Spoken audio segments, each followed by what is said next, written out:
మంగళవారం ఉదయం కలెక్టరేట్లోని తిక్కన ప్రాంగణంలో సముద్రంలో చేపల వేటకు అక్రమ బోట్ల ప్రవేశం పూర్తిగా నివారించడం, జువ్వలదిన్నె మత్స్యకారుల సమస్యపై రాష్ట్ర ప్రభుత్వం ప్రత్యేకంగా నియమించిన కమిటీ సభ్యులు మాజీ మంత్రి Mopidevi Venkataramana, Kakinada MLA Kondababu, maritime board chairman Damacharla Satya, collector Himanshu Shukla అధ్యక్షతన ప్రత్యేకంగా సమావేశం నిర్వహించారు. ఈ సమావేశంలో మంత్రులు కొల్లు రవీంద్ర, ఎన్ఎండి ఫారూక్, ఆనం రామనారాయణ రెడ్డి, ఎమ్మెల్సీలు బీద రవిచంద్ర, బల్లి కళ్యాణ్ చక్రవర్తి, రామ్ గోపాల్ రెడ్డి, ఎమ్మెల్యేలు Somireddy Chandramohan Reddy, Vemireddy Prashant Reddy, Tagumati Venkata Krishnareddy, Nelavala Vijayasri, Pasham Sunil Kumar, IG Sarveshreshtha Tripathi, SP doctor Ajitha Bejandla, fisheries commissioner Ram Shankar Naik హాజరయ్యారు.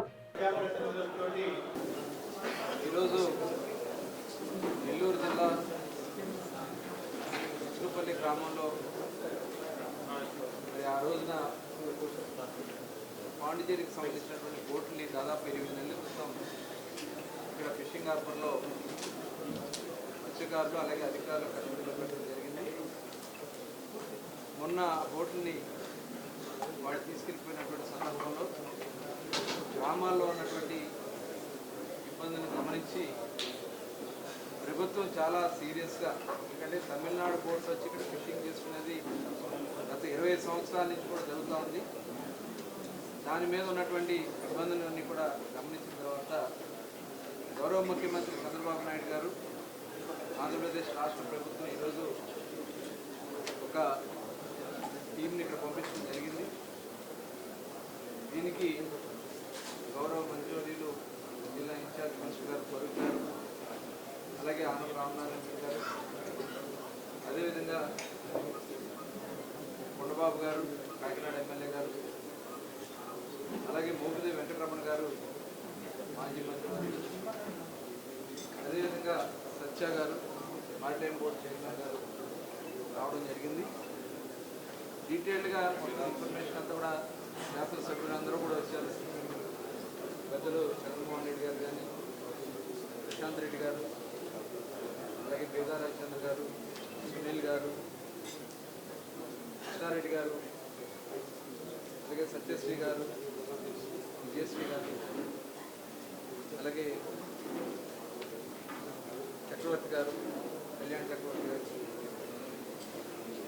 జోనల్ కోఆర్డినేటర్ రామ్ గోపాల్ గారు అందరూ కూడా రావడం జరిగింది. అలాగే జిల్లా కలెక్టర్ గారు, అలాగే ఫిషరీస్ కమిషనర్ నాయక్ గారు, అలాగే ఎస్పీ గారు, ఏఐజీ గారు, పెద్దలందరూ కూడా డీటెయిల్గా డిస్కస్ చేశాం. ఇవాళ ఏదంటే కొన్ని బయట రెచ్చగొట్టే కార్యక్రమాలు చేస్తారు. మొన్న కూడా చూస్తాం, జువ్వలదిన్నె ఫిషింగ్ హార్బర్ సంబంధించి ఫిషింగ్ హార్బర్ 900 మీటర్లో వాళ్ళకి ఒక 170 మీటర్లు మాత్రమే వాళ్ళకి సాగర్ షిప్పింగ్ వాళ్ళకి ఇష్టానికి వస్తే దాన్ని మొత్తం ఫిషింగ్ హార్బర్ అప్పచెప్పేస్తామని చెప్పి రెచ్చగొట్టే కార్యక్రమాలు చేస్తారు. ఇది ఒక్కచోటే కాదు, రాష్ట్రం అంతా ఇది చేసే ఈ కార్యక్రమం. వాళ్ళు ఎవరు కూడా నమ్మే పరిస్థితుల్లో లేరు. వాడు వైఎస్ఆర్ పార్టీ నాయకులు ఈ రాష్ట్రంలో అలజడులు సృష్టించాలి, కులాల మధ్య చిచ్చు పెట్టాలి, గ్రామాల మధ్య చిచ్చు పెట్టాలి, మతాల మధ్య చిచ్చు పెట్టాలనే ఒక దుర్మార్గమైనటువంటి ఆలోచన చేస్తున్నాడు జగన్మోహన్ రెడ్డి గారు.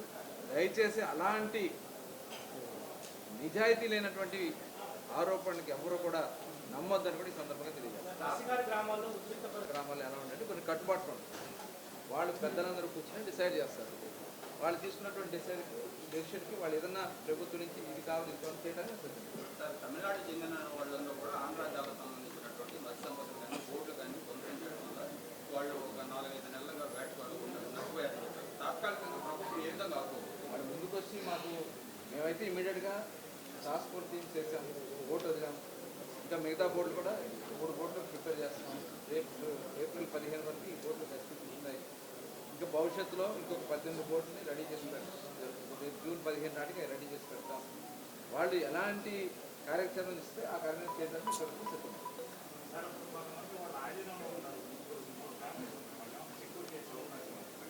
ఇప్పుడు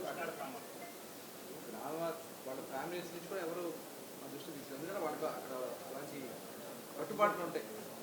ఇంకా వాళ్ళ నుంచి ఏదైనా వచ్చి మన దాన్ని బట్టి పెద్దతో తీసుకెళ్తాం. అంటే వాస్తవంగా నెల్లూరు జిల్లాలో తమిళనాడు ఇంటర్ స్టేట్స్ మధ్యన కూడా వచ్చినప్పుడు వెళ్ళినప్పుడు ఎలాంటి యాక్షన్ తీసుకోవాలనేది ఒక క్లారిటీ లేదు. ఇది గవర్నమెంట్ ఆఫ్ ఇండియాలో తీసుకోవాల్సింది. అందులో గతంలో కూడా కొన్ని ఇష్యూస్ ఉన్నాయి, 12 నాటికల్ మ్యాచ్, 11 నాటికల్ మ్యాచ్ ఉన్నాయి. అవన్నీ కూడా గవర్నమెంట్ ఆఫ్ ఇండియాతో డిస్కస్ చేస్తాం. అలాగే తమిళనాడుతో కూడా ఇప్పుడు సిఎస్ గారితో తమిళనాడు గవర్నమెంట్కి కూడా తెలియజేయడం జరుగుతుంది.